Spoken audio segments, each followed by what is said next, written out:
11 पे पहुंच गई कांग्रेस, 0 से 11 पे पहुंची। लेकिन कांग्रेस के लोग इस बात को नहीं कहेंगे। वो तो ये कहते हैं कि हमारी आंधी चल रही है, हमारा तूफान चल रहा है। वो तूफान हरियाणा में देख लिया आपको क्या हुआ। मोदी जी ने मुझे कहा था 2019 के अंदर, जब मैंने तेजा जी का जयकारा लगाया कि हुई तेजा जी, तेजा जी कौन थे, उस मोदी को खरनाल में नाक रगड़वा दी तेजा जी के मंदिर में। ये रे तेजा जी महाराज। आपकी आवाज तो हनुमान जी की नहीं है, आप तो हनुमान जी तो नहीं हो। आप कौन हो भाई? मैं तो जेल से बोल रहा हूँ, क्या मुझे भी जेल में बुलाएगा? बोले नहीं, ऐसी याद आ गई थी आपकी। आप बताओ, करेंगे। पूरे देश के पास नंबर है कि हमने जिनको तैयार किया वही सामने जो बड़ी बड़ी बातें करते थे वो दरिया समेट के चले गए दिल्ली की तरफ। पता ही नहीं चला कहाँ है कहाँ चले। एक बार नहीं, 2 बार, 3 बार, 4 बार, 5 बार, 6 बार। और मैं कोई मंत्री पदों के पीछे नहीं भागता, सत्ता के पीछे नहीं भागता। अगर सत्ता के पीछे भागूं तो आज सरकारें तैयार बैठी है कि हनुमान जी से समझौता करें। और राजस्थान में जो राड़ चल रही है ना, इस राड़ को भजनलाल भी खत्म करना चाहता है। इस राजस्थान के किसी भी टोल नाके से निकल जाओ और आरएलपी की बात कर दो, तुम आरएलपी के ये झंडा लगी गाड़ी है, हिम्मत नहीं कि वो टोल वाला उसको रोक ले। सन्नाट गाड़ी टोल के ऊपर जाती है। अगर आपने मुझे लोकसभा के अंदर भेजा है तो पूरा देश नागौर के लोगों की जय जयकार कर रहा है। पूरे देश के किसान और जवान आपको आशीर्वाद दे रहे हैं, दुआ दे रहे हैं कि हनुमान को सांसद बना के किसान कौम का आपने सम्मान किया। और हनुमान किसान कौम को जब जरूरत पड़ी तो मोदी से टक्कर लेके, अगर सड़क पे कोई किसान का बेटा आया, वो नागौर का सांसद मोदी से टक्कर लेके सड़कों पर आपके लाया था। भाइयों याद करो, जब सेना को ठेके पे दे दिया तब लोग नहीं बोले थे। एक एमपी सेना को ठेके पे दिया, जब एक एमपी सड़क पर लड़ने के लिए आया, अपने छोटे भाइयों के लिए मंत्री पद को ठोकर मार के आपने लड़ा। और उसी का परिणाम था कि 25% अग्निवीर के बजाय अब 50% सरकार कर रही है। राजस्थान के अंदर अगर कर्ज माफी के आंदोलन को किसी ने हवा दी तो 2016 के अंदर तो 5 लाख जवानों किसानों की रैली करके देश की सरकार को चुनौती दी। अब हम कर्जा नहीं देंगे, कर्जा माफ होना चाहिए। जब धन्ना सेठों का 16 लाख करोड़ का कर्ज माफ हो सकता है तो किसान का भी पूरा कर्जा माफ होना चाहिए। और नागौर बाड़मेर की हुकार के बाद मध्य प्रदेश में किसानों ने आंदोलन किया, सीने पे गोलियां खाई और कर्ज माफी के आंदोलन को हवा मिली।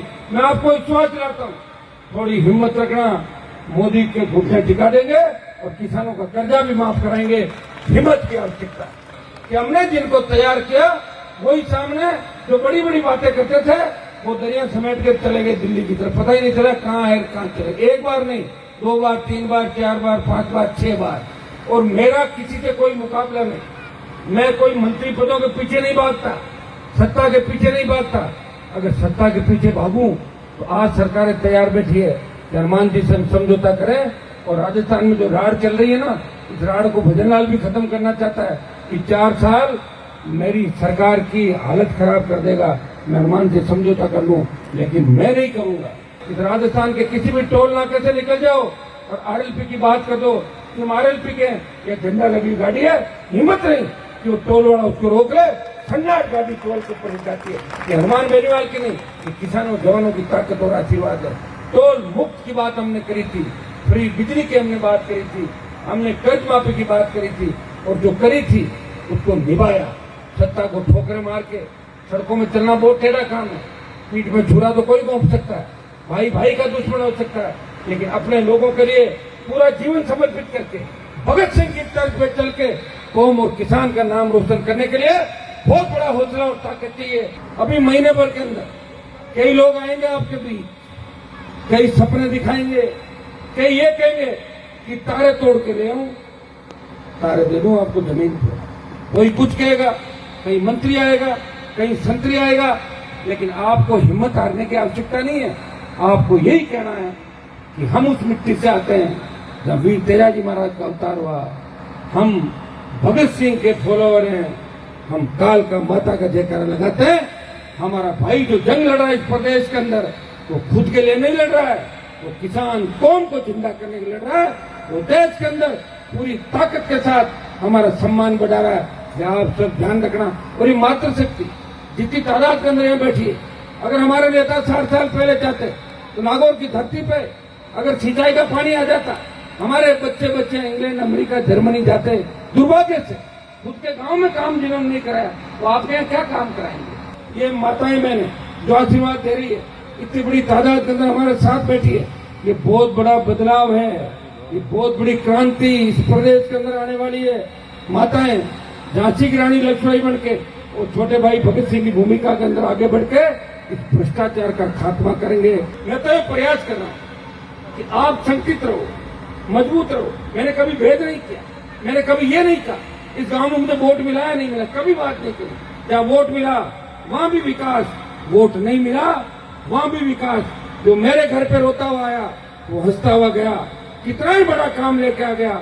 मैंने हर व्यक्ति, गरीब आदमी का आंसू पहुंचे और दलित शोषित पीड़ित तबके को लेकर प्रदेश के अंदर आगे बढ़ा और नौजवानों को एक सपना दिखाया, लक्ष्य दिखाया कि आपका सत्ता का सिंहासन आपका इंतजार कर रहा है। दुर्भाग्य से हमारे पास साधन संसाधन नहीं थे।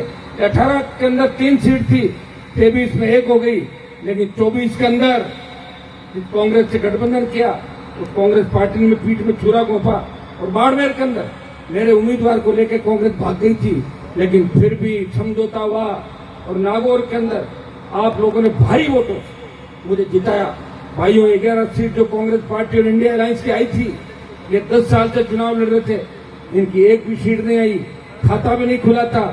2.5-3 लाख वोट इन लोगों ने मुझे दिए और 20 से 25 लाख वोट राजस्थान के नौजवानों ने कांग्रेस पार्टी के समर्थित उम्मीदवारों को डाले, इसलिए 11 पे पहुंच गई कांग्रेस, 0 से 11 पे पहुंची। लेकिन कांग्रेस के लोग इस बात को नहीं कहेंगे, वो तो ये कहते हैं कि हमारी आंधी चल रही है, हमारा तूफान चल रहा है। वो तूफान हरियाणा में देख ले, वो आपको क्या हुआ। घमंड और अभिमान हम सब जाना चाहते थे, हम चाहते थे इंडिया अलायंस मिलकर हरियाणा के अंदर लड़े, भारतीय जनता पार्टी को शिकस्त है, हरियाणा हमारा हर्ट है। लेकिन दुर्भाग्य से वो जो परिवार था वो ये चाहता था कि दूसरे लोग नहीं आए ताकि मैं दिल्ली में कहूं मैं मेरी ताकत पाया हूं, और वोटों का बंटवारा हो गया और वोट पड़े नहीं और सत्ता से दूर हो गए। इससे ये कहा जाता है कि हमारे व्यक्ति अगर समझदार हो जाएंगे, हमारे व्यक्ति अगर धैर्यवान हो जाएंगे तो निश्चित रूप से दिल्ली की सत्ता पे हमारा कब्जा होगा। मोदी जी ने मुझे कहा था 2019 के अंदर, जब मैंने तेजा जी का जयकारा लगाया कि हुज तेजा जी, तेजा जी कौन थे, उस मोदी को खरनाल में नाक रगड़वा दी तेजा जी के मंदिर में, ये रे तेजा जी महाराज। तो भाइयों प्रयास किया और उसी का परिणाम था। ये मंच कोई राजनीतिक मंच नहीं, लेकिन उपचुनाव का टाइम है। मैं अगर आया तो थोड़ी बहुत राजनीतिक बात नहीं करूंगा तो आप सोचोगे कि हनुमान जी की पार्टी क्या खींच से चुनाव नहीं लड़ रही है।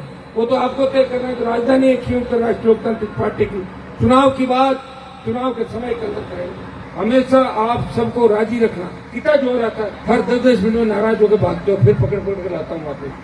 5 मिनट में यहाँ हो जाते हो, 6 मिनट में यहाँ, 7 मिनट में मना करना कितना मुश्किल होगा आप बताओ मुझे। मेरे पास कौन सी सेना है, कहाँ है सेना बताओ। मैं तो खुद ही हूँ, फोन उठाता हूँ पूरे, और फोन भी कौन से उठाता हूँ, 8 बजे बाद वाले भी उठाता हूँ रात को, जो चार्ज होकर फोन करता है।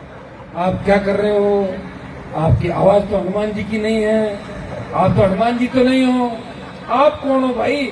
मैं तो जेल से बोल रहा हूँ, क्या मुझे भी जेल में बुलाएगा। बोले नहीं नहीं, ऐसी याद आ गई थी आपकी, आप बताओ। करेंगे, पूरे देश के पास नंबर है, चलते रहेंगे। लेकिन मैंने मेरा नंबर नहीं बदला, ये बहुत बड़ी बात है कि नहीं है।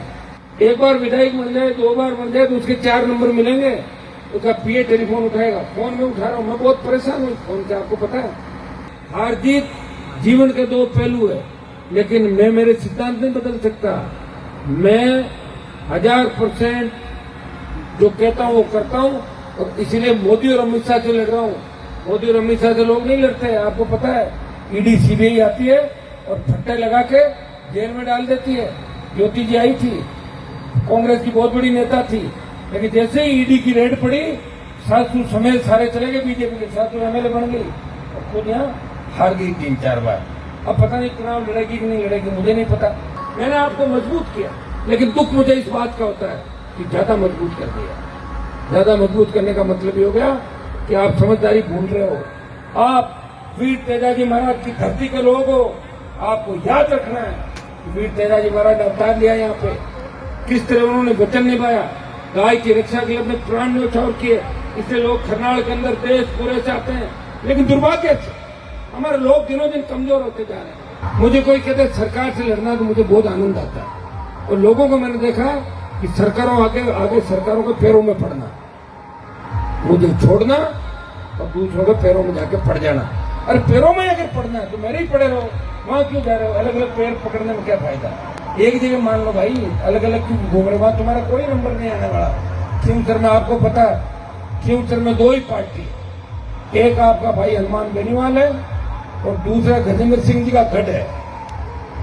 दो ही जगह, तीसरी कोई जगह नहीं। तीसरा व्यक्ति कोई गलतफहमी के अंदर घूम रहा है तो उसकी तबीयत आने वाले समय में जो भी घूम रहा है खराब होगी, क्योंकि खींवसर में सत्ता के दो ही दरवाजे, विपक्ष भी देख लो तो एक है और सत्ता भी दो। मेरे पास तो एमएलए का बजट भी था, एमपी का बजट भी था, और कांग्रेस की गई सरकार से और भारतीय जनता पार्टी की सरकार से बजट के अंदर डरा के इतना पैसा ले आया कि अभी 2 साल तक तो वही पैसा खर्च नहीं होगा। दूसरे पैसे की आवश्यकता नहीं है हमारे को। एक बार पूरे काम हो जाए, हमें वो पूरे काम कराना।